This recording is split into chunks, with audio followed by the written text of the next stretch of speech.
Okay, Karen is now here, so it looks like we have a full. Hi, good morning. So I'm going to go ahead and call this meeting to order. It's the Las Virgenes-Malibu Council of Governments Governing Board special meeting, Monday, August 3 of 2020, 8:30 a.m. A couple of announcements. Pursuant to the governor's executive orders, which waived certain Brown Act meeting requirements, including any requirements to make a physical meeting location available to the public, and most recently, the March 19, 2020 executive order, which ordered all residents to stay at home. As such, the Las Virgenes-Malibu Council of Governments will provide members of the public the opportunity to view and participate in the meeting remotely using Zoom. And there is a the code is in there. A public agenda packet is available on the COG's website, LVMCOG.org. Members of the public who wish to comment on matters before the governing board have two options. Number one, make comments limited to 3 minutes during the public comment period, or two, submit an email with their written comments limited to 1,000 characters to Terry, T-E-R-R-Y, at lvmcog.org, no later than 8 a.m. on Monday, August 3, 2020. The email address will remain open during the meeting for providing public comment during the meeting. Emails received during the meeting will be read out loud at the appropriate time during the meeting, provided they are received before the board takes action on an item, or can be read during general public comment. For any questions regarding the virtual meeting, please contact Terry at lvmcog.org. So if there's any members of the public on here and you want to speak or participate in the meeting, please email Terry at lvmcog.org. Meeting's now called to order. I'll take a roll call of the governing board members. Illece Buckley Weber is here, Agoura Hills President, Kelly Honig, Westlake Village Vice President. Present. Karen Ferrer, Malibu. Here. Stuart Siegel, Hidden Hills. Present. Alicia Weintraub, Calabasas. Here. Can I get a motion and a second for approval of the agenda? And when you make the motion, just say who, and you make the second, just go ahead and announce for the record who's saying it. I'll make Kelly Honig moves to approve the agenda. Alicia Weintraub, Calabasas seconds the agenda. Thank you. Do I have any opposition from board members to the motion? Okay, so hearing none, the agenda is approved 5-0. Let's move on to public comment period. Public comments are limited to 3 minutes per speaker. Pursuant to California Government Code Section 54954.2, the governing board is prohibited from discussing or taking immediate action on any item not on the agenda, unless it can be demonstrated that the item is of an emergency nature, or the need to take action arose subsequent to the posting of the agenda. If there's, so Terry, do we have any public comments?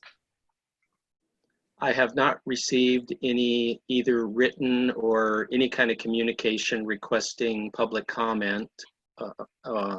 In addition to that, I just wanted to confirm that the agenda was posted on Friday, and since it is a special meeting, it really only requires 24-hour notice, but it was posted on the COG website on Friday. Great, thank you very much. Okay, so we're going to move on. First of all, I want to thank you all for being here. I know how busy you are. In August, we talked about that we might need a special meeting for housing. So here we are. We'll try and get through it quickly because I just know how busy everybody is. So let's start with the informational items. I'll start with the city of Malibu. Riva, do you have any reports or anything new that you want to report about COVID-19 pandemic? The only thing I wanted to add is that on Monday night at our council meeting, the council is going to discuss some sort of way to enforce masks. And I know the city of Calabasas has done something. Unfortunately, we don't have the same language in our municipal code that allows us to do an administrative fine. So if the council wants to do something, it would have to be under an urgency ordinance. And we've just have seen huge crowds in Malibu over the last week or so, particularly because it's so hot. So just lots of traffic accidents and really very busy. and had staff back up at City Hall and ramp that back down because I was starting to have people get sick, and it was with the contact tracing having to send a lot of people home. So we're at minimal staffing and seem to be running everything remotely, and fingers crossed that we don't have a fire at the same time and another earthquake. So thanks. And Reva, I just did want to let you and Karen know, and anyone else who's on the call from Malibu, that I've been going to the beach fairly regularly, you know, once every couple of weeks. On the weekends in Malibu, I go really early in the morning. I went on Sunday, and this was the very first time I can actually tell you that I saw a huge improvement with people wearing face coverings on the beach, particularly people walking along the coast or along the actual in the water. And almost everybody who was walking was wearing a face covering. And a lot of us sitting on the beach, I didn't feel like the you know, the odd man out. Back in June, nobody was wearing face coverings. And so I found that to be really good news. So whatever you're doing over there, and I know there's the electronic signs, I do see a huge improvement. I saw the sheriff there in an ATV vehicle on the sand. I'm not sure, you know, there was no citations being given, particularly for the two soccer teams that were playing on the beach. But you know, there was a presence of the sheriff. So I'm not sure exactly what their role is or what they're doing, but I just want to report that back to you. Thank you. Yeah, the city of Malibu actually hires additional enforcements called our summer beach team that work between Memorial Day and Labor Day so that we have continual presence on the beach, and that's who you see on the ATVs. So that's actually funded by the city, even those are all county beaches. So I'm glad they were out there doing their job. They were out there on Sunday morning, so that was nice. Okay, so moving on, how about Nate from the city of Agoura Hills? I think just real quickly, in relation to COVID, the one thing last week I signed an executive order in expanding our commercial outdoor program, particularly working with barbers, salons, some of the nail places. So we'll be taking that to the council to ratify that coming up at their next meeting. Other than that, no other changes. Great, thank you. Carrie, how about Hidden Hills? Nothing special to report. No changes unless Stuart has something for the group. I think things have remained the same this week. Yeah. Okay. Ray, how's Calabasas? Not a whole lot to report either. The sheriff's department is out and about enforcing the face covering requirement. To my knowledge, no citations have been issued as yet. But I think it's having somewhat of a positive effect. But we'll continue to monitor that. Otherwise, it's pretty much status quo unless Alicia wants to add anything further. Nope, you've got it covered. Okay, I don't see Rob online. Is he here with us? Rob's on vacation, so Philippe will give the report and I'll follow. Okay, great. Thank you, Philippe. Mayor. Good morning, everyone. Yeah, there isn't too much new in Westlake Village from the last COG meeting, but we did hold an ad hoc COVID-19 ad hoc committee meeting last week, which is comprised of Councilmember Ned Davis and Mayor Pro Tem McSweeney. We had a few different things on the agenda, but we're working some of the bigger issues, our parks, masks, administrative citations that we do not have a code section for, but we're reviewing that regularly. But we do have a new public education campaign out. It's called One Small Ask, Please Wear a Mask. You'll see some frames and stuff like that on social media going around. So we're working on that. And we've issued quite a few outdoor operation and outdoor dining permits. We had a number of salons and stuff take us up on our offer to spread out into the shops. And so we're working those issues pretty actively, and quite a few folks that are asking us to lobby on their behalf to be able to get back into their stores, but we're working with county as much as we can. And we also, just like Malibu, we had most of the staff, almost everyone actually back in the office 8 weeks ago, and we transitioned to about 50-50 now. Half the staff are in the office and half the staff are back remote, just to be able to reduce the cohort that's physically in the building. So we are still closed to the public at this time. Mayor Honig, anything else you'd like to add?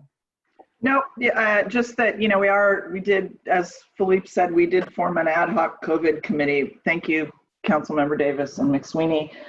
We are, still considering the mask ordinance that Calabasas has in place. The problem with Westlake is that we have such a small staff that the administrative end of that is very difficult. So for now we're holding, but it's possible we might do it. That's all. Thank you. Thank you, everybody. Okay, so now we're going to move on to the second informational item, a report on the retention of lobbyists, and I'll turn it over to Mr. Dipple. Thank you. Since the July COG meeting, I spoke with I had a follow-up with the lobbyist that was interviewed by the president and vice president, and then I subsequently spoke with 3 additional lobbyists to determine their level of interest in being retained by the COG. Riva was kind enough to refer me to the firm that she uses, which is an excellent firm called California Strategies. Also expensive, but most of them are very expensive. Well, there's a range, and I'll get to that in a second. So I spoke with 2 of the partners with California Strategies. In addition, I spoke with a lobbyist, Dan Quintana, who's with a firm called Resolute. And then at Ray Taylor's suggestion, I spoke with Dane Hutchings and Dan Keurig. Dan Keurig just recently left the League of Cities and is now working with this firm called RPPG.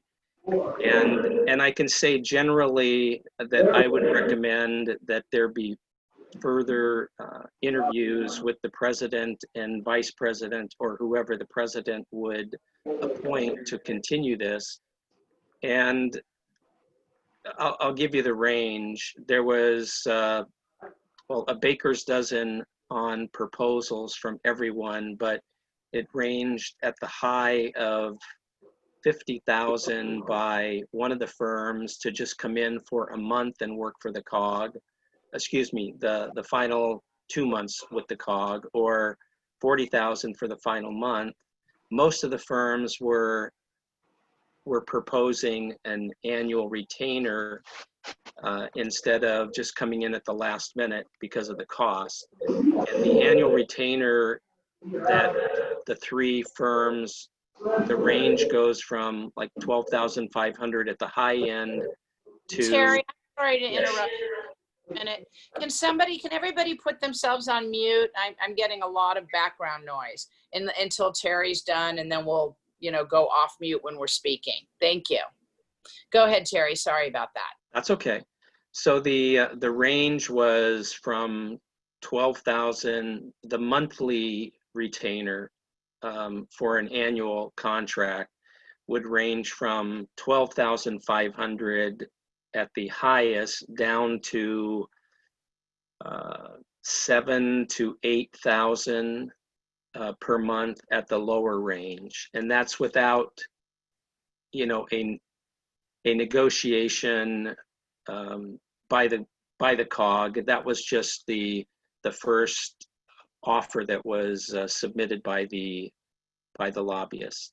So they were all very impressive, and I can certainly understand why Malibu has retained the firm that they have for the 15 years that they've had them on board.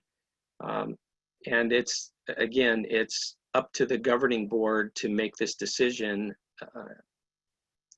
on further interviews or however you want to proceed. But the president asked me just to provide an oral update, a verbal update. Riva's raising her hand, so she gets to go first.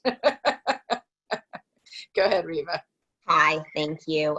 Yeah, I just wanted to kind of jump in. We have worked very closely with our lobbyists, actually, I think over 15 years. And, what I have found is that it's kind of a long-term strategy. It's not like a quick fix kind of come in for a month. And so I think if the COG really wants to proceed with this, I think it might behoove us to actually put out a proposal and, do it in a more formal way. As far as Malibu goes, I can say that we didn't include any additional funding, and I don't have any additional untapped money in our budget. So if this was going to increase the amount that we pay to the COG, we're not in a position to do that without speaking to our council. And it may be wise for each city, just like we normally do when there's a change, bring something back to each of our cities to see if there's support. My concern is that we have our lobbyists working on our, I'm going to call it agenda for Malibu. And if the COG were to hire a lobbyist who then the COG took different positions, we'd have kind of countering voices about our city in Sacramento. And so I just am a little concerned about that. So that was, I just wanted to throw in my 2 cents. Thank you. And I think those, I understand those concerns. And so this is just an informational item on today. And so I think that this is not going to happen overnight. And so it'd be the type of thing that unless the COG tells us otherwise, the last direction that was given at the last meeting was for Kelly Honig and I to interview lobbyists and bring back some sort of a plan to the board. And I would say, if the board still wants us to do that, we would continue to do that, bring it back, and then there'll be time for everybody to go back to their own councils. And unless there's been a change of heart and people don't even want us to interview any additional lobbyists, Kelly and I will do whatever you want us to do. But that was the last order. And so we're willing to, bring it back to the COG and see what y'all think. And then you'll have time to go back to each one of your councils to see, because I think there's budget constraints and for it. Unfortunately, good lobbyists are expensive. That's right. That's what we're finding. So does anyone else have any other comments, Stuart? Yes, I think that, first of all, I want to thank everybody that worked on this, in particular, Terry, again, led the charge, I think, in rounding up all these different proposals. And again, Terry, thank you. And thank everybody else that worked on this. This particular narrow part of lobbying, which is these housing bills, is so critical to Hidden Hills that my recommendation is, even though we're by far the smallest city, we're going to go it alone. My recommendation, and look into hiring one of these people. We just can't let this thing go. I think that by the end of this month, some of this may be resolved in a negative way. Maybe not, but I'm just letting you know. I hope we're not going to step on anybody's toes. But as a city that is basically all residential and all R1, this is going to have, so many of these bills will have such a gigantic negative impact that we're just not going to wait. So I have not gone to the council. I am going to take what we learned and get it on an agenda if I can. And we're going to go it alone, but we'll keep you guys in the loop. Okay, so that's 2. So just in terms of, let me ask the board this, and I asked for someone's input since it's not an action item, but would the board like Kelly and I to continue interviewing lobbyists, or is that something that we should wait on? There's no reason for us to do that if I'm already seeing 2 people stepping away from that.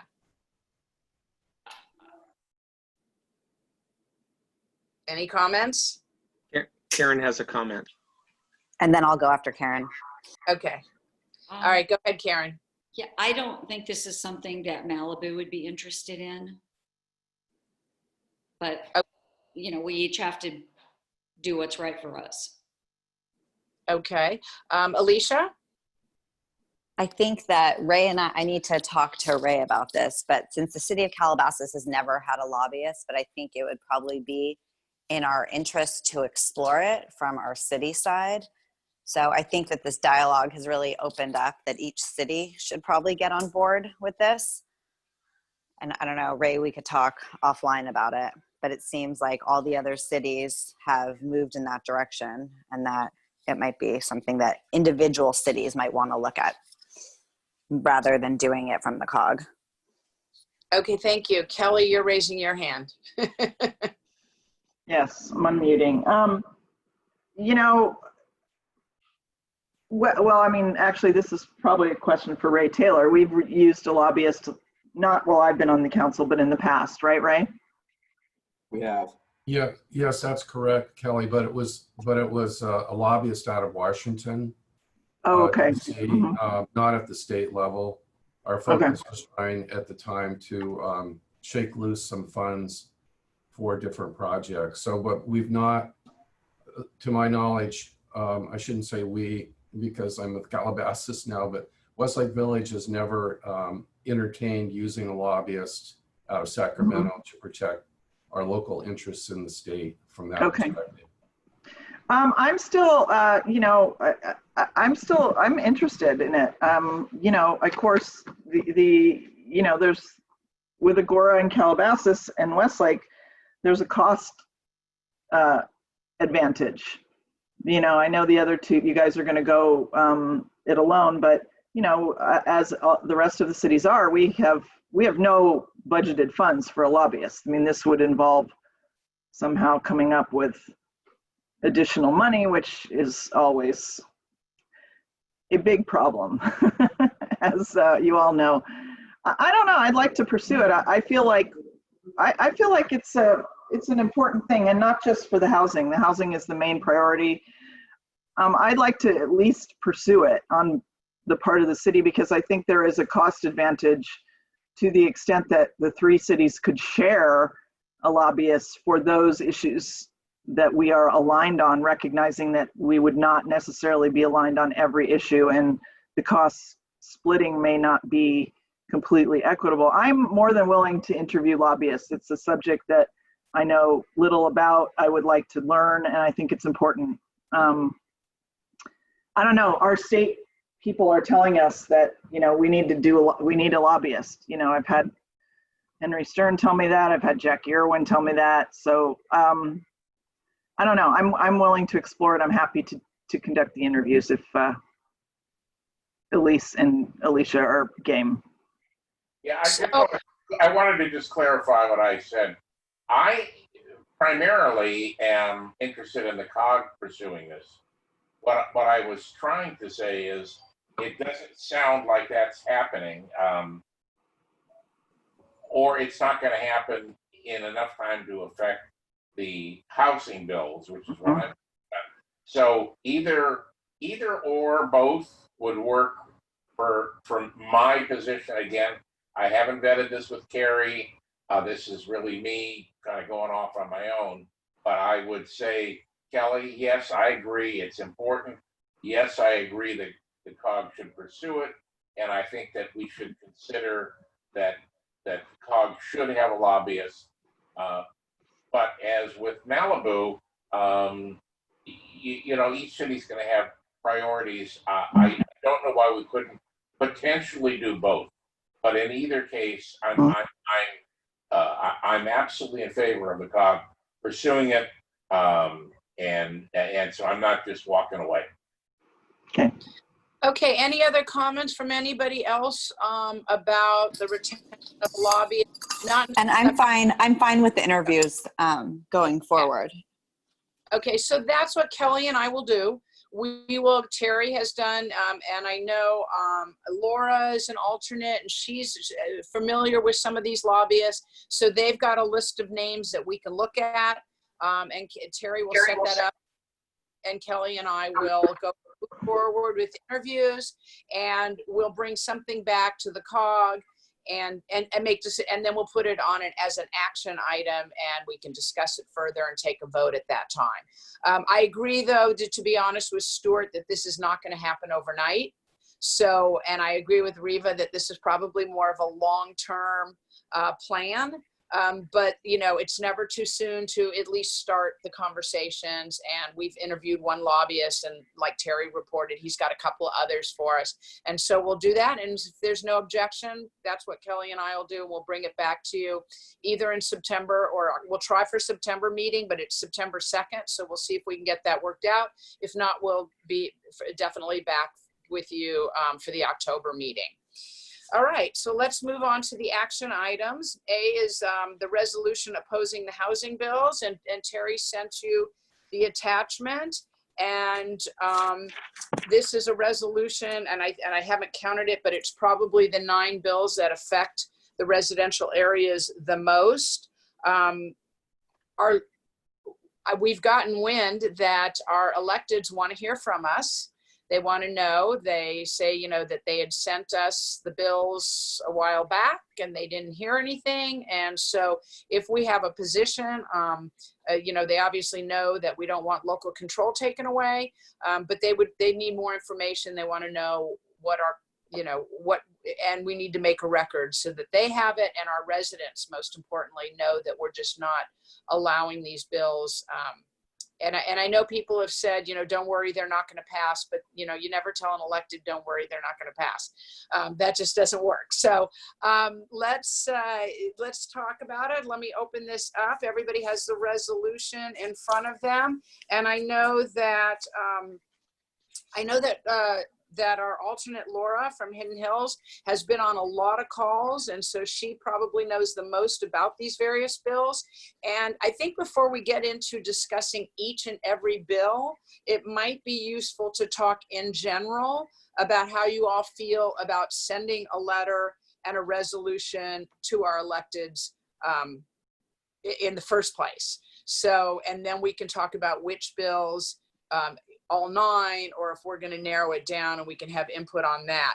So let's start the discussion, if you don't mind. I think that let's start with, does the COG want to send up a COG letter and a COG resolution to Sacramento? Kelly, let's start. The short answer is yes. It would not normally be our tactic in Westlake Village to send a resolution. You know, I like the language of the revised language of the resolution a little better. Thank you, Illece.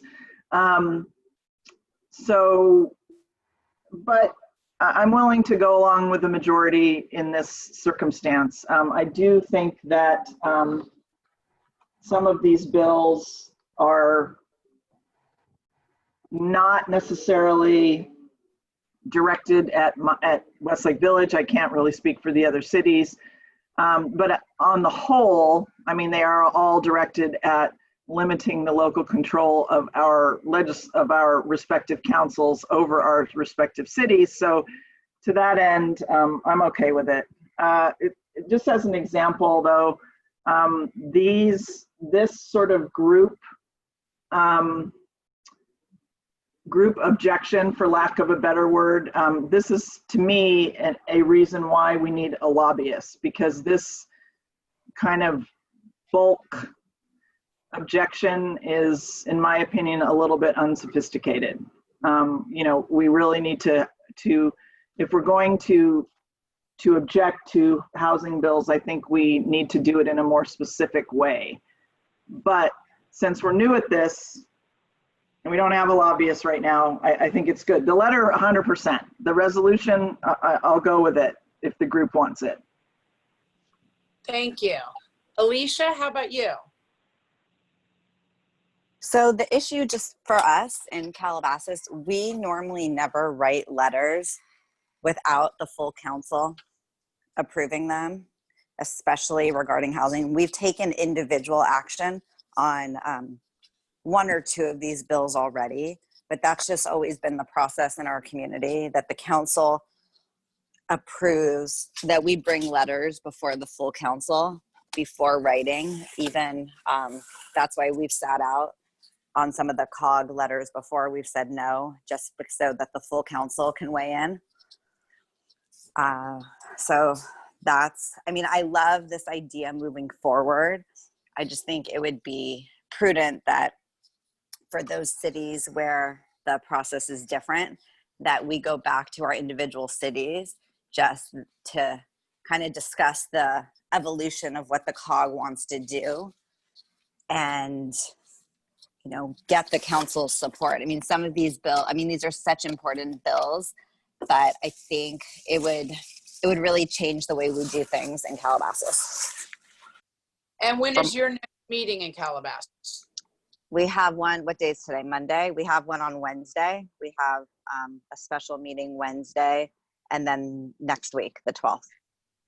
So if you're having a special meeting for notice requirements, you could probably get this on Wednesday's agenda, but if not, you could get it on next Wednesday's agenda, if you were so inclined. Right. I just think it's important for us that, you know, at least to discuss that the COG representative has the authority to sign off on these letters. Okay, that sounds good. How about you, Karen? Thank you.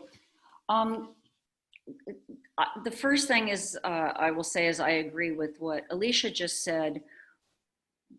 We would need to vote on this at the council. I wouldn't move ahead with it without doing that.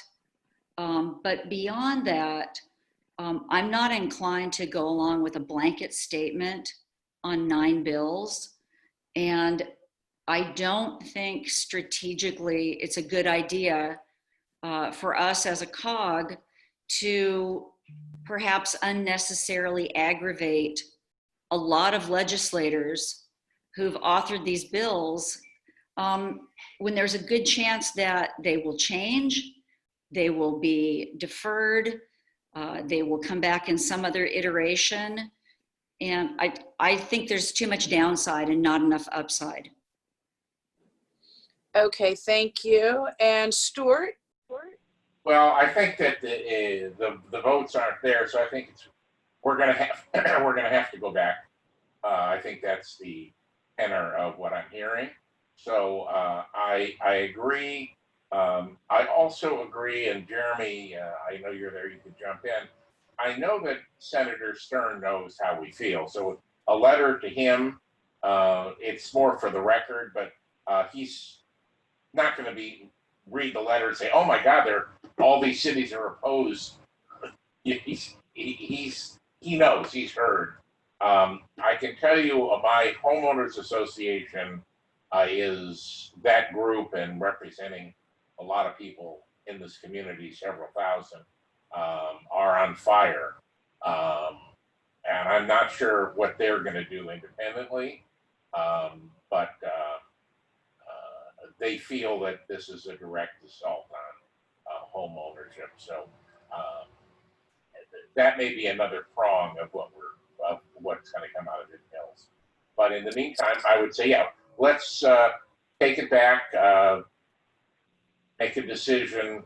But I think that the letter to Henry, although I think it's a good idea, I think Jeremy would agree, there's not going to be a surprise that we're opposed to it. Okay, thank you. From any of the alternates, can I hear from Dennis? Do you have any comments on this? You're on mute. Yeah, there you go. Hi, Dennis. Oh, he muted himself. Dennis, you muted yourself again. You muted yourself again. There you are. Okay. All right. Yeah, I do have some comments. Number one, if we go back to what we just talked recently about the lobbyist, at least you know, we had a lobbyist for the city of Agoura Hills probably over 20, 25 years ago. And we were very blessed to hire this one firm. And within a few months, we got probably $2.5 million that was due us. And we had success over the period of time with the same lobbyist. And the only reason I bring it up is that I was a young council member then, but I had no idea that when the lobbyist the lobbyists wrote the bills for the legislature.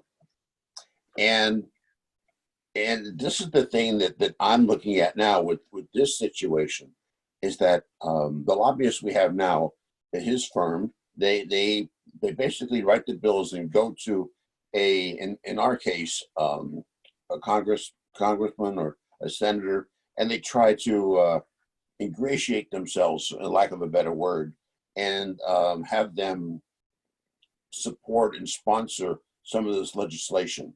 And I think the same thing would go for something in California.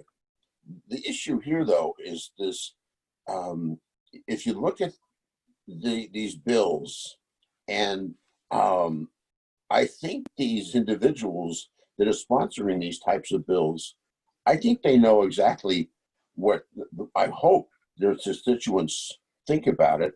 But I think at the same time, maybe there's other lobbyists that are coming to them, asking them for different types of legislation.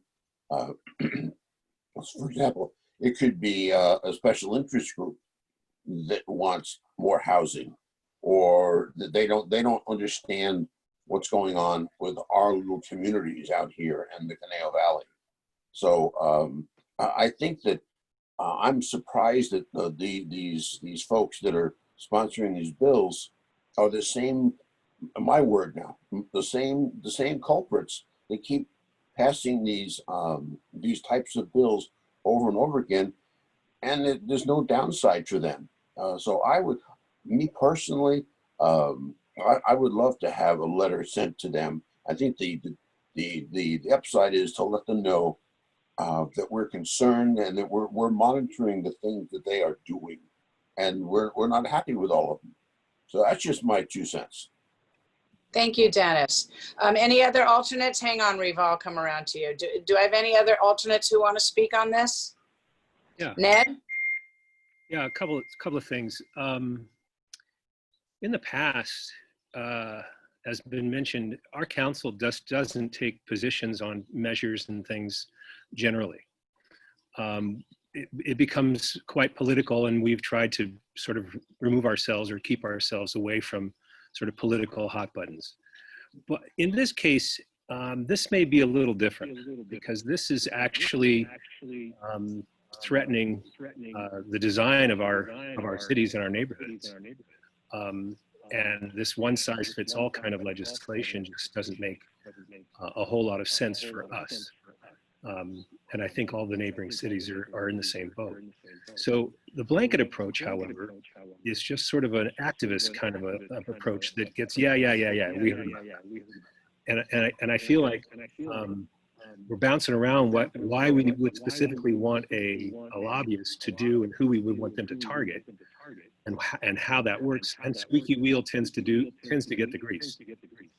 So I'm kind of ambivalent about how to use the lobbyist as a group.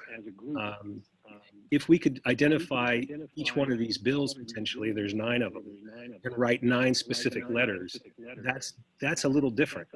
And that's almost what a lobbyist would do in terms of focusing on specific issues. But these bills are going to keep coming because the state is trying to solve a housing crisis with I believe, a misguided notion that you can just put houses up and people will populate them, irrespective of economics. It just doesn't make any sense. But so I think it's, if we were specific in our response, I think that would be more appropriate and more effective.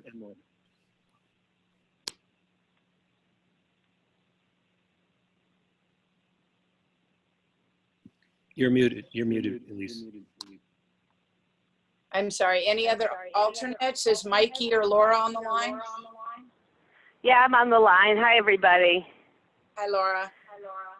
I think that from all of these meetings I've been participating in the last month, we could go through every bill. The strategy from a lot of different cities and city councils and lobbyists that have been participating in some of these thoughts is that there are actually a lot more bills than the 9 that attack local control and sort of play on this one-size-all issue. And what I'm seeing people discussing is, yes, you can go through each bill, and we could and should submit into the portal opposition if we have specific opposition on each of these 9. But there's a broader approach, assuming everyone shares the same philosophy. And some cities are opposing based just on COVID and post-COVID housing and workforce numbers that we anticipate won't look anything like the numbers from last year. Other cities are opposing them all just on a broad basis of upzoning or of not enough affordable housing in these 9 bills, cost to their cities. You have certain cities that are opposing them just based on environmental concerns, the attack on CEQA, which certainly I think is in 5 of these 9 bills. Other cities are opposing because, research has been done, and I guess 98% of our cities in California are complying or very close to complying with their housing element. So there's the sort of overreaching question of why we're blowing up local zoning. I could go on and on. South LA and their representatives are opposing the bills based on gentrification. People are opposing just based on the confusing language. And if you've gone in and read the bills versus sort of the implication of the bills that different organizations put together in these blurbs, some of it is very odd. So in a perfect world, and if we weren't in this very unique moment, I think you would want to be very targeted and very specific. We could oppose just based on wanting the state to focus on the resolution of the COVID crisis, which is what the legislation was supposed to be for this session. And somehow Atkins and others decided that this housing legislation had direct impact on COVID, which is a bit of a stretch for me. I could go on, but that's just, you could oppose them just based on the common sense that one size fits all makes absolutely no sense for our entire state. I don't know if that's helpful. Thank you. No, it's helpful. It's always good to hear from anybody. Mikey, are you on the line? Okay, so now City Manager Riva, I saw your hand up a while ago. Thanks. I just wanted to kind of speak up about a couple different things, and one hopefully Ray, because he was around the COG longer than I was. But my recollection with taking a position on bills is that each city has always wanted to have their councils give direction on where they wanted to go before the COG member voted. And I remember that particularly when we had the bill that Lou Lamont and I had worked on regarding rehab facilities, and before the COG even supported that, each city took it back to their councils. And so I think that's a really great way of approaching bills that gives the voting member for the COG some direction from their councils and their city. So I just throwing that back out, that it would be great if we could keep that or not keep that as kind of our philosophy. And then I'm going to kind of give a summary because Karen's no longer the mayor, and our weekly calls with our lobbyists are with our mayor. So I was the one who participated, and Mikey isn't on today. So I did go over all these bills with Cal Strategies. And what we always do in Malibu when we look at bills is we have them work with each individual lawmaker, identify what it is that we object to in the bill, and see if there's any amendments that can be made that would make it more palatable before we just say we don't like this bill. And so that's always been how our lobbyists approach each piece of legislation. And we also look at who the bill author is, and is it worth sending a letter of opposition and possibly making an enemy out of that lawmaker, because they do have long memories and you never know what you're going to need up in Sacramento. And so that was kind of their feedback to me, that we might want to just be very careful in blanket potentially unfriending some of these lawmakers. Bloom, who's our own lawmaker, obviously, Gonzalez, who is the head of the Appropriations Committee, very, very powerful. in Sacramento and not someone you want on your bad side. And then Atkins, obviously, who's the head of the Senate. And so that was just some feedback that they shared with me that I wanted to share with you because Karen obviously wasn't on that call. So I would proceed very cautiously.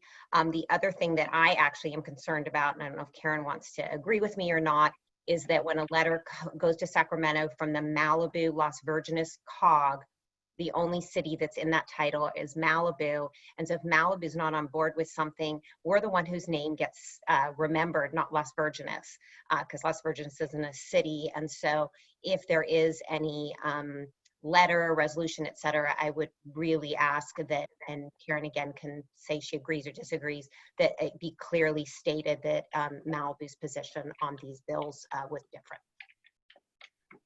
Thank you. Any other comments before we move on to, go ahead, Karen. Oh, Yeah, thanks, Illece. I'll make it quick. I do want to say that's an important point to me. As Reva said, you know, in the name of our COG, Las Virgenes is not a city. You know, Malibu is out there, out front. Good news, bad news, we're also the most famous city in our COG. So I don't want to have that kind of exposure the way things stand right now. Thank you. And you know, oh, sorry, Illece, I just wanted to add, we're going to be discussing these bills. I've added that we're going to add them to our next agenda, and I'm going to bring up with my colleagues just how the COG is looking at taking, you know, a different type of role on legislation, and we're going to discuss it. It would just, I have to do that before we go forward, but we have already opposed some of these bills from letters from our entire council. Okay, that's great. Any other comments? So, you know, just speaking for Agoura Hills, one of the advantages we have is that we actually have a legislative platform that's been in place far longer than I was on the council, and we don't need to go back to the full council when local control is under attack. So I just throw that out to you, that might be a helpful thing going forward, you know, just in the future for any mayor of the city. So I'm comfortable with sending the resolution and the letter to make a record so that everybody knows. I know I'm putting my lawyer hat on, but 2 years from now, when somebody looks back and says, well, the COG didn't take a position or the city of Agoura Hills didn't take a position, obviously the city of Agoura Hills you know, will do its own work. What I'm hearing from the COG, which is, you know, more than reasonable, is that you all want to go back to your respective city councils, talk about these bills, whether you want a blanket opposition or you want to target certain bills, and we'll bring it back to our September 2nd meeting.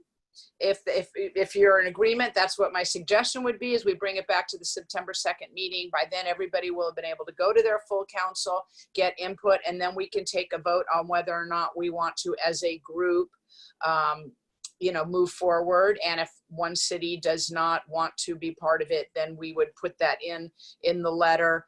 And so unless somebody has another idea, Terry? Illece, well, one of the things that, and somebody taught me one time, the first thing you need to do when you get on a city council is learn to count.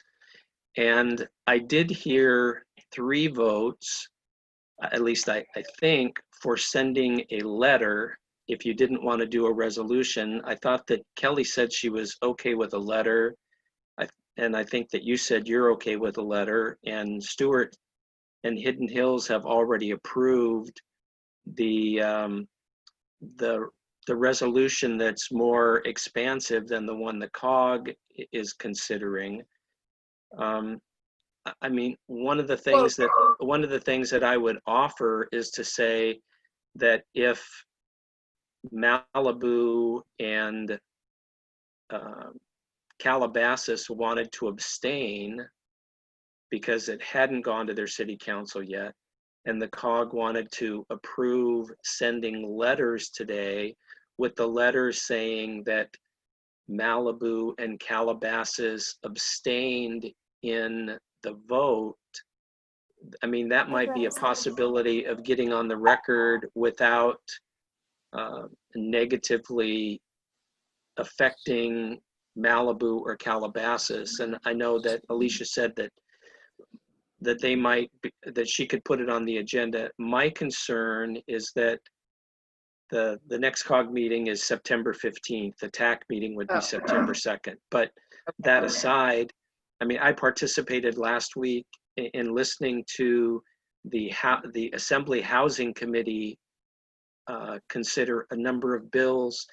And I can just say that it's like listening to a whirlwind or something. I mean, there's a flurry of amendments and stuff going on, and it is so difficult to follow. Even the lobbyists, you know, are overwhelmed to a certain extent. So that would be the only thing that I would offer. I'm not trying to interject here, just trying to find the possibility of common ground where something could be done by September 15th. The legislature is going to be Terry, over. Yes. I would sign on to something that talks about taking away local control and, you know, the impacts to single family neighborhoods. It's just our policy has always been in terms of specific bills. I have to look. I think we took action, I think, on 2 of that list, but not the others. I mean, a blanket statement I would sign on to, which I think is something that obviously we all agree on. And I'm sure my council, just in terms of these bills, it's just not something that we've done before. And in terms of some of the housing issues in Calabasas, it's just a very delicate issue right now.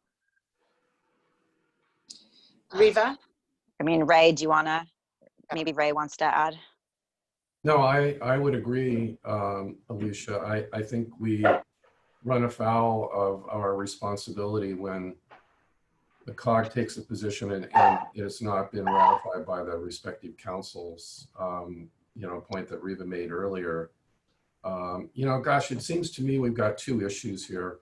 You know, we have these specific housing bills that we're focused on, but really, I think what's at stake here, what's even more important is sort of the legislative advocacy effort that the COG wants to pursue down the line. And I think we're being hamstrung a bit because we've got this, you know, these housing bills that have some sense of urgency, yet we have a couple of councils that have not really weighed in on that issue. So, you know, my sense is that we've got to figure out what our legislative strategy is going to be. And on this particular issue with the housing bills, Terry, I think Alicia brings up a good point. If a letter could be crafted that, you know, that allows for some general observations about local control and changes in the dynamics of a community and the negative impacts that flow from these bills, and maybe illustrate these as examples, that might get us over the hump with this particular letter. But in the longer term, I think we need to circle back around what we're going to do with legislative advocacy. I really believe that Agoura's approach is a good one, which is, as one example, some of the other cities may have this as well, but developing a legislative platform that establishes certain principles that, when threatened, would allow the COG to quickly react. And then we've got consensus, or we've got unanimity among all the cities when we have those common goals that are threatened. So in any event, I think one approach to think about this time is a letter that is crafted carefully, that I just mentioned, that it includes some of those tenets, and maybe references some of these bills as examples. And maybe, Alicia, you might want to weigh in on that. I think that would get us where we need to go. No, I would feel completely comfortable with that. And just when I advocate, when I've taken legislation to the council to sign off on a bill, it's always under that premise, you know? the erosion of single family neighborhoods and getting rid of local control. And we've been really outspoken as a city about that. So I know there's support from that. Let's go with Karen. Malibu has a constant struggle with local control, so there's no question that that's important to our city. But my understanding is that this COG does not have a history of legislative advocacy, so that might be a direction some of you want to go in. But that sounds like a big departure from the past, does it not? I can't speak to that. Maybe Dennis or some of the city managers can. I know that recently we all signed off on a bill. Stuart, I think you had raised it. It was a housing bill that we all signed off on a month or two ago. Riva? That was SB 1120 that we wrote the letter of opposition. Yeah, I just wanted to say that, I know we're talking about discussing this again in September, but we did call this emergency meeting together pretty quickly. These bills are still working their way through the system.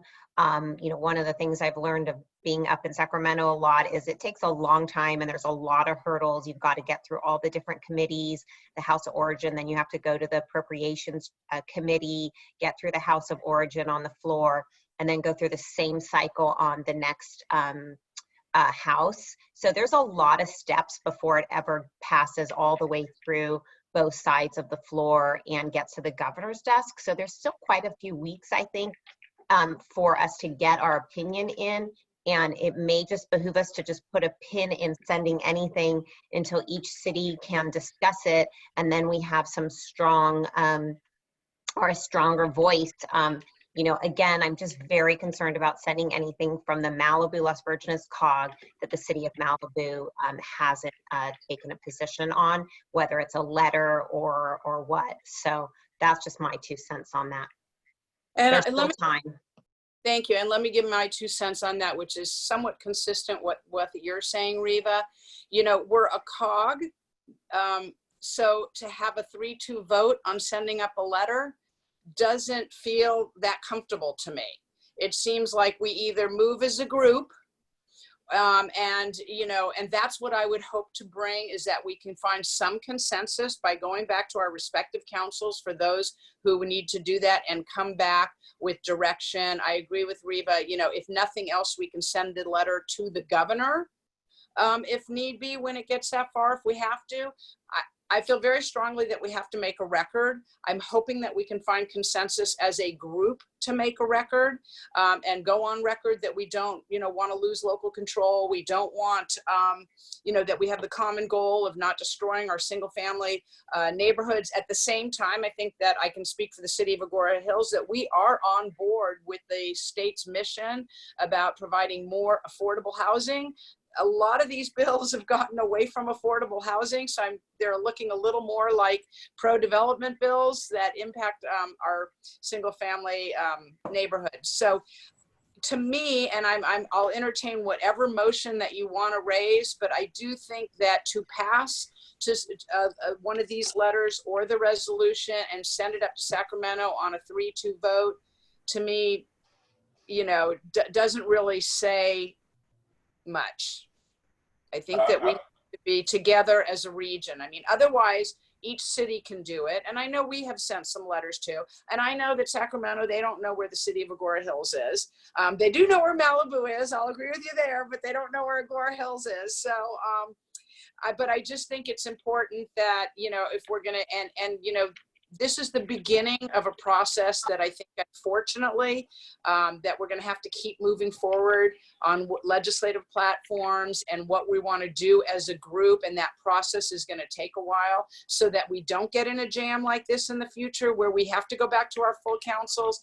And it's just something to be working on as we move forward. But to me, it seems like to be comfortable and that it would be best that we are, almost all of us would be on board with sending a letter to our electeds and up to Sacramento. So with that, if anybody wants to, I entertain whatever motion, whether you do believe it should be, a 3-2, or whether you believe it should just be a letter or just a resolution. Why don't we move on and see if somebody makes a motion, or I guess the third choice would be to go back to our respective councils, come back in September to our September meeting, and we'll agendize it that we're going to, look at what everybody's coming back with. And maybe you could give it, we could all give it to Terry in advance, and so that he can work through and see what everybody likes. So does anybody have any more thoughts on this or a motion? Lisa, I agree with you. And I also, even further, I think letters from the COG with abstentions by cities, I think sends a message that the COG is in disarray, is not in agreement with the bills, and I think it's a sign of weakness. So any sort of bills with abstentions, any sort of letters that contain abstentions, although I understand why, I think is the opposite of doing good. So I think we should go back to our councils, coordinate, the city managers can coordinate with Terry and see if we can come up with a list or a more generalized way to approach this, and then discuss that at our next meeting. Is that a motion? Sure, why not? I'll second that. Who seconded? I'm sorry. Alicia.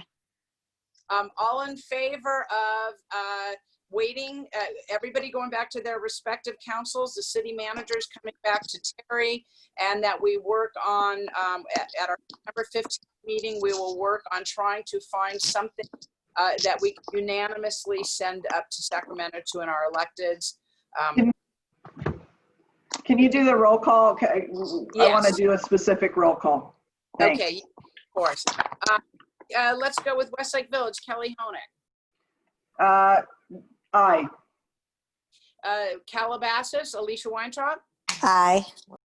Hidden Hills, Stuart Siegel. Yes. Malibu, Karen Ferrer. Yes. Agoura Hills, Elise Buckley Weber. Yes. So the motion passes 5-0. Thank you for that, Stuart. Let me, going on, do we have any comments and requests for future agenda items? This will be a future agenda item for the September 15th meeting.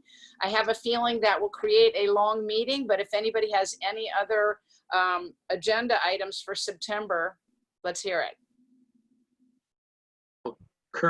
Currently, we have a commitment by, let's see, Assemblymember Gabriel, Assemblymember Irwin, and I don't know if Senator Stern has confirmed, and Bloom's office is discussing they're looking at the schedule, but I had planned, based upon kind of where the COG was going with its legislative input, to have the participation by those local elected officials, or our regional state officials, to participate in the meeting to kind of provide a summary of what happened in the legislature. Now, if you want to postpone that, we can do that. And I also have MTA board member Ara Najarian scheduled to participate in the COG meeting to update us on all the stuff that's going on at Metro, which is also significant. So I just need some direction, and I can work with you, Elise, on how to proceed. Does anybody have comments on that? My thought would be that if we're going to be talking about sending a letter to our electeds, maybe we don't want them to be on the call. But, I'm open to whatever you want. I think it's important to have Mr. Arjarian on our September 15th meeting, because that's, Metro, and that's something that's important to the COG and one of our reasons, raison d'etre. So I would suggest that he still stay on. I see Ned's hand raised. Go ahead, Ned. Given that this is timely and we've already had this emergency meeting, would it be worthwhile to have the respective city councils try to have some sort of meeting individually, and then to be able to have a response so that by the 15th, when you have that meeting, you have people on there with, you have a coordinated sort of response to it. Seems like another emergency meeting like this might be helpful, following council's abilities to study it a little more and come up with an idea. Good suggestion. Anybody else?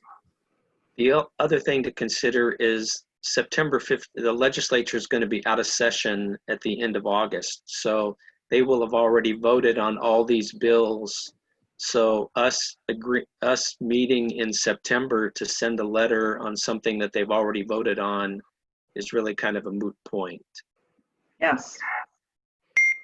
So let me just circle back to Riva on that. Riva, you were talking about how, because it's new to me as well, in terms of how it works in Sacramento.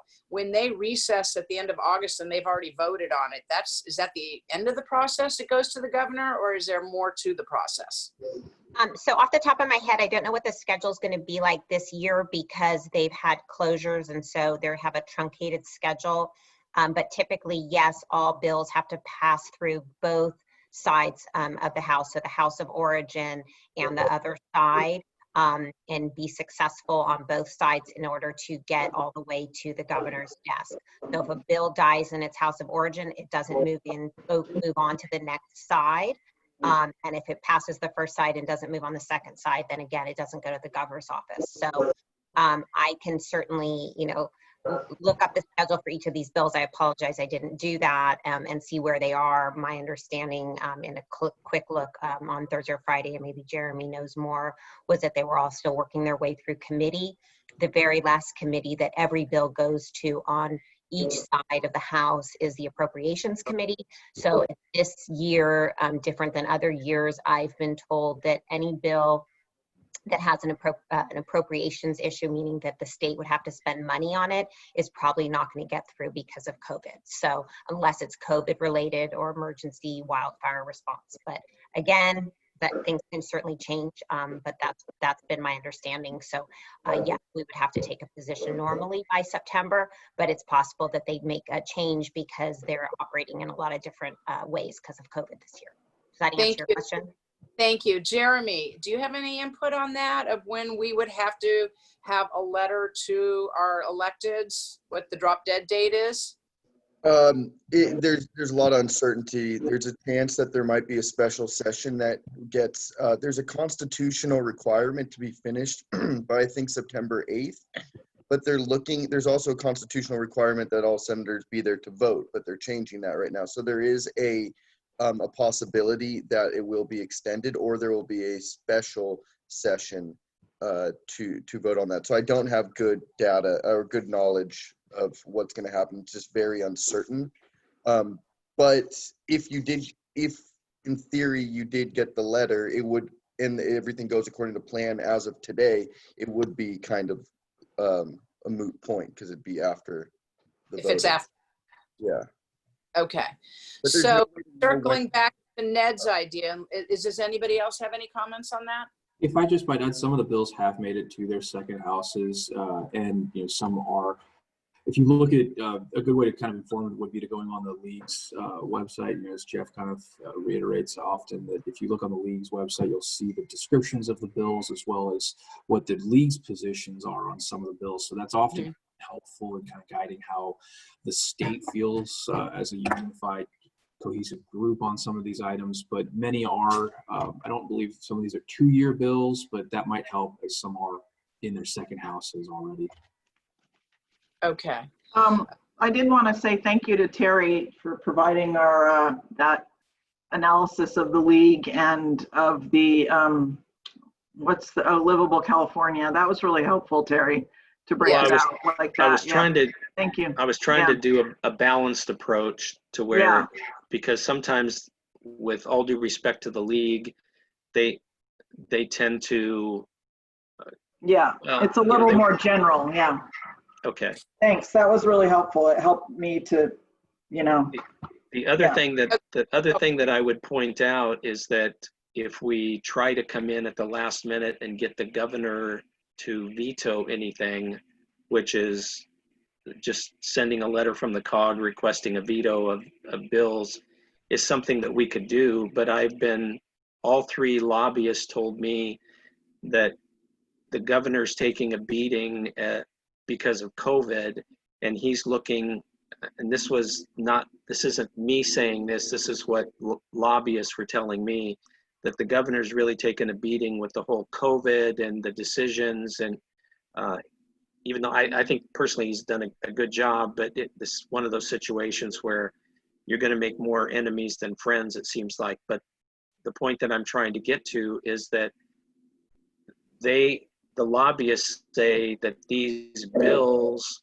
are being supported by the governor's staff because they see these bills as the governor getting a win, because this would help with housing, and he sees it as a COVID win.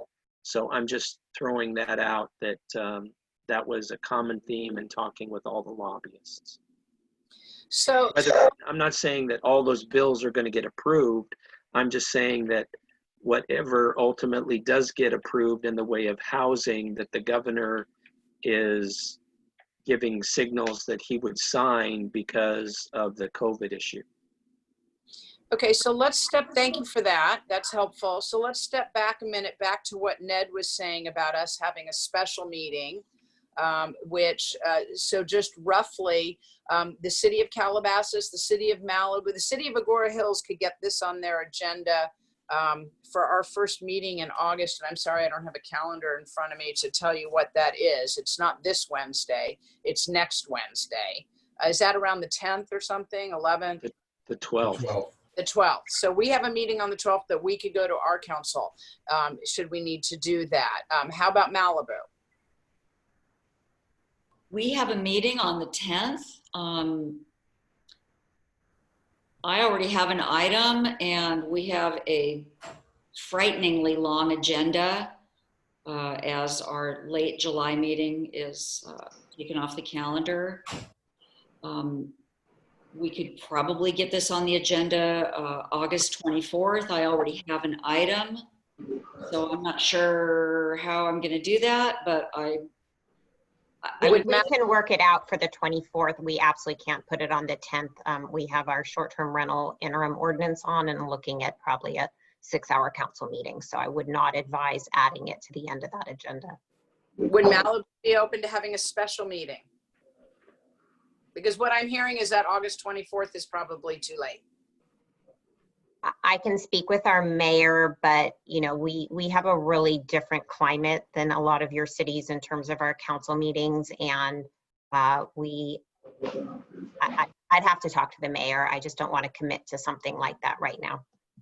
Just okay. So what Reva just said, our typical meeting is between 5 and 6 hours, and sometimes longer. Okay, Calabasas, you can get yours on in. Do you have a meeting? Yes, and I actually emailed Hidden Hills for them to. I wanted to see what was actually approved. I wanted Ray to be able to see what was approved at your meeting. So, right. Yeah, we can get it on at our next meeting. And how about you, Westlake? no, we're in recess, as we always recess in August, although we are around because of the COVID situation. So for us to do this, we would have to call a city manager. We would have to call a special meeting, and our city manager is on vacation, as he's supposed to be during the month of August. So this isn't going to work for us. I think that what we need to do is we need to just go back to our individual councils and deal with this on an individual city basis. The timing is just not going to work. Okay, so one last question then, because what I'm hearing is it's not going to work for 2 cities. And if we get back to what Stuart and I talked about, is that, we're a regional group, and there would be 2 cities would be left out of the process. So stepping back a second, is there a letter that we could come up with that we could work with Terry on, that would be broader, that you would not need to go back to your councils. It would not necessarily name the bills, but that would be talking about preserving local control, words to those effects, something that would be much broader, may not have much teeth in it, but that as a COG, everybody would feel comfortable if we had another special meeting. I guess saying, would that, do all letters need to go back to your full council? Is that what you're most comfortable with? Or could we come up with something that's a little more broad, a little more general, that has to do with preserving local control, so that you would feel comfortable signing off on it as a COG representative, and we could still get it up there to the mid-late August? We could do that, Calabasas. Westlake? Philippe? Our process is, our process is the same as Calabasas. Our letters go through the council, but if it is a general COG letter, I am prepared to agree to it, because for the reason of, which is the reason we're participating in this emergency meeting. I've discussed it with our city manager. If it's a very general letter, I was prepared to agree with the other letter as well, so yes. Okay. Malibu? Local control is our middle name, or possibly our first name. So if it were a general letter like that, yes, I think that would be okay. Stuart? I'm all in for anything. So you're so easy today. Yeah, I am. I just, I don't like these sort of toothless letters. I don't know that they don't sound that way and come off that way. I much prefer to deal from some sort of strength.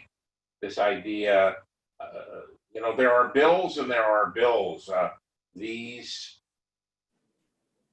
Some of these bills represent a massive change in our communities. I mean, massive, like we've never seen before.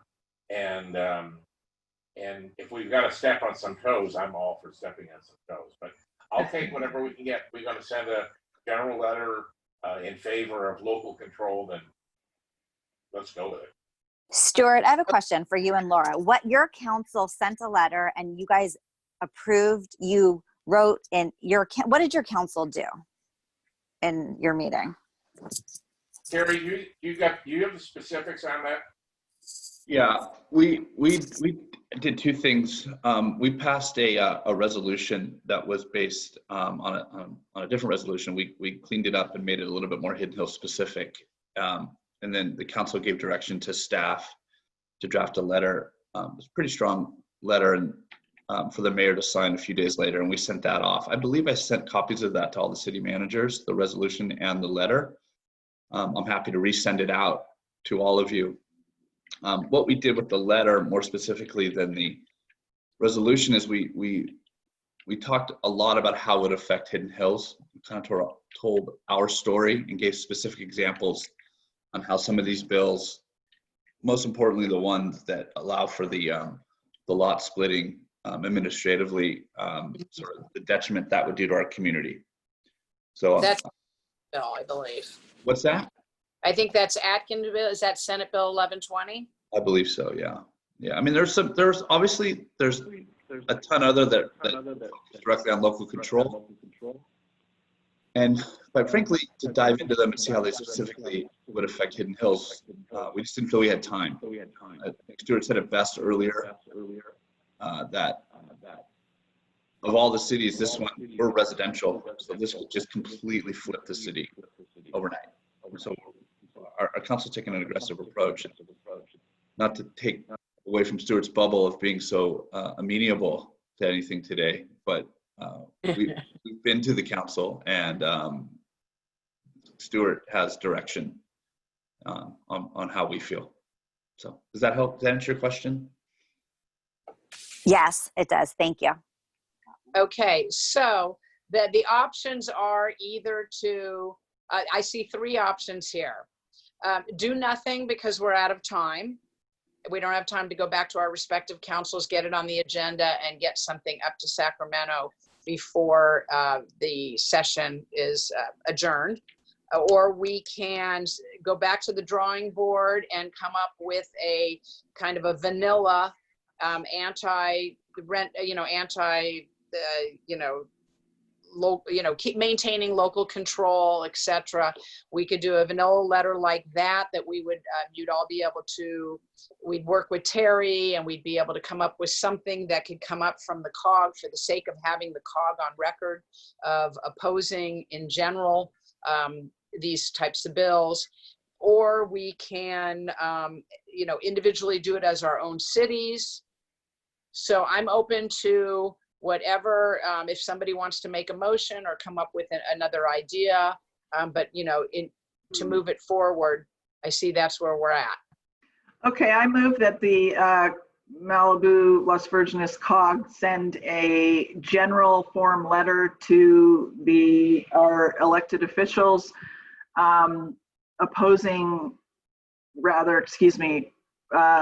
noting their opposition to any bill that is going to infringe on our local control. And well, that. Okay. Before, just a question to that motion, before we have a second, do we need a special meeting for us to reconvene before we send that letter, or is everybody comfortable doing that with Terry and city managers? Just like to see it, obviously before it goes. I do not think we need another special meeting, in my opinion. The cities can then go back to their respective cities, as Carrie just discussed, and take the approach that they would individually like to take with their own councils with regard to any or all of these bills. And I think that I could second that with the proviso that it's unanimous. Yes, I agree with Stuart. If it is not unanimous on the COG, I do not want to send a letter. It's my position that the COG should never send a letter to any elected at the state or federal level that is not unanimous. It defeats the purpose of the COG. Okay, so that's Kelly's motion with Stuart's second with a slight amendment to Kelly's motion. All in favor, let me do a roll call on that. Let's start with Kelly from Westlake. Kelly Honig. Aye. Karen Farrar from Malibu. Yes. Alicia Weintraub from from Calabasas. Yes. Stuart Siegel from Hidden Hills. Yes. And Illece Buckley Weber from the city of Agoura Hills. Aye. So that motion passes. Terry, do you need anything more from any of us to start the preparation of a letter? No, I think that that I have good direction, and I will put something together and get it to you so we can get it around to everyone as soon as possible. Thank you very much. So now going back to comments and requests for future agenda items. Is there anything that anybody has that they want to put on the September 15th agenda? Well, I think we should have follow-up,